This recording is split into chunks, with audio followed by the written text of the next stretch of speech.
but they came up underneath us with what they called an upward firing cannon, and you didn't see them because you were looking up, not down. We had no radar that looked down, and they sneaked up underneath us, and just was sitting there, and everything disappeared in front of me. It didn't get touched. Everything just exploded. I couldn't work out what happened. Then there was flame and the smell of cordite and the pilot yelling out, abandon ship, abandon ship.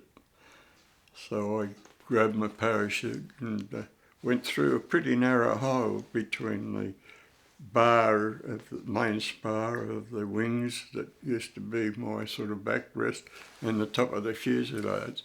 In practice, I used to have a bit of trouble getting through the night. It happened I had no, I don't think I touched the sides. And I looked at the mid-upper, he was ready, unbuckling himself. I looked at the rear gunner and I could tell he was dead. By this time, I was smouldering, the flames were there. I opened the door and flames were streaming back in the slipstream.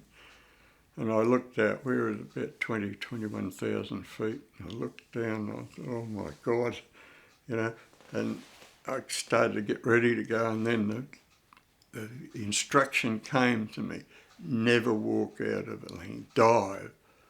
And to dive at 21,000 feet in pure darkness was frightening. It really was. I felt it was a mind game, but I felt as though I was on top of a high-rise building with no bottom, and I was just diving off that.